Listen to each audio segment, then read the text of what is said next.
নমস্কার বন্ধুরা, বাংলা বার্তায় আপনাদের স্বাগত। ইতিমধ্যে আমরা জানি অভিজিৎ গাঙ্গুলি এবং বাবুল সুপ্রিয়র সঙ্গে একটা সংঘাত বেঁধেছিল, বাকবিতণ্ডা বেঁধেছিল। আমরা কিছুদিন আগে দেখলাম হুগলি দ্বিতীয় সেতুতে বিজেপি সাংসদ অভিজিৎ গাঙ্গুলি এবং বাবুল সুপ্রিয়, রাজ্যের মন্ত্রী বাবুল সুপ্রিয়র মাঝে একটা বাকবিতণ্ডা চলে।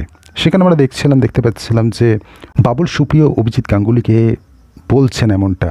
অভিজিৎ গাঙ্গুলি কিন্তু গাড়ি থেকে নামেননি, যেহেতু তার নিরাপত্তারক্ষী যারা রয়েছে তারা তাকে নামতে বারণ করেছিল। সেই কারণেই অভিজিৎ গাঙ্গুলি গাড়ি থেকে নামেননি। কার্যত বাবুল সুপ্রিয় দেখছি গাড়ির কাছে এসে অভিজিৎ গাঙ্গুলিকে কার্যত অকথ্য ভাষায় গালিগালাজ করছেন এবং সাথে এরকম একটা বিষয় বলছেন যে যতক্ষণ না পর্যন্ত অভিজিৎ গাঙ্গুলি সরি বলবেন ততক্ষণ পর্যন্ত তার গাড়ি ছাড়বে না বাবুল সুপ্রিয়।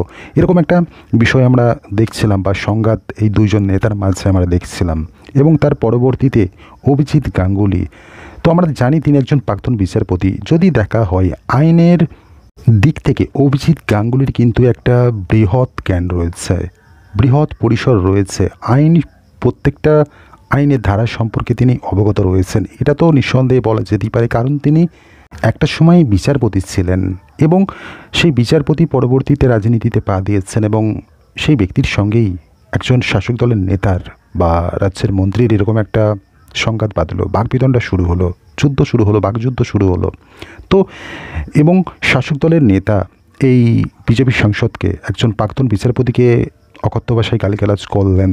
কার্যত এর পরিপ্রেক্ষিতে অভিজিৎ গাঙ্গুলি কিন্তু একটা জিনিস স্পষ্ট করে দিয়েছেন যে এই শাসক দলের নেতা যে কোনো মুহূর্তে ভারতবর্ষের বা ভারতের যে কোনো রাজ্য থেকে যে কোনো মুহূর্তে গ্রেপ্তার হতে পারেন। তার এই মন্তব্য তিনি একটা সোশ্যাল মিডিয়ায় পোস্ট করেছেন, বা সোশ্যাল মিডিয়ায় এরকম একটা বার্তা তিনি দিয়েছেন, বা তিনি বলছেন যে কোনো মুহূর্তে শাসক দলের নেতা গ্রেপ্তার হতে পারে। তবে তিনি যখন বলছেন, নিঃসন্দেহে এর একটা তাৎপর্য নিঃসন্দেহে রয়েছেন।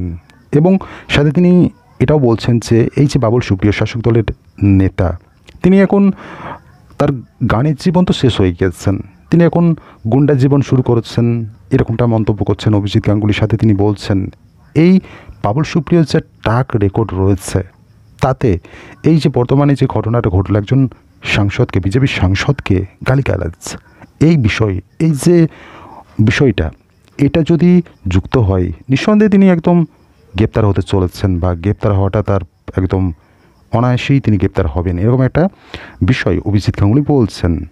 এবং সাথে অভিজিৎ গাঙ্গুলি এরকম একটা অভিযোগ করেন যে দ্বিতীয় হুগলি সেতুতে যেদিন অভিজিৎ গাঙ্গুলির সাথে বাবুল সুপ্রিয়র বাকবিতণ্ডা বাঁধে, সেই দিন বাবুল সুপ্রিয় সম্পূর্ণ মদ্যপ অবস্থায় ছিলেন এবং বেশ কিছু অকথ্য ভাষায় তিনি কথা বলছিলেন বা গালিগালাজ দিচ্ছিলেন, সেগুলো আমরা অবগত রয়েছি, বা সেই সমস্ত জিনিস আমরা ভিডিও ফুটেজে দেখেছি বিভিন্ন মাধ্যমে।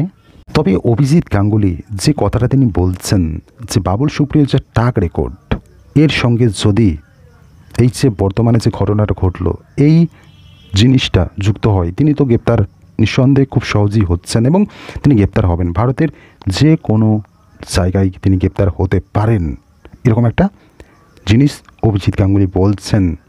তবে তার এই মন্তব্যের নিশ্চয়ই কিছু তাৎপর্য রয়েছে, একেবারেই ফেলে দেওয়ার মতো কথা নয়। কারণ একজন প্রাক্তন বিচারপতি, আইন সম্পর্কে পরিপূর্ণ জ্ঞান তার রয়েছে, আইন সম্পর্কে তার হিউজ নলেজ রয়েছে।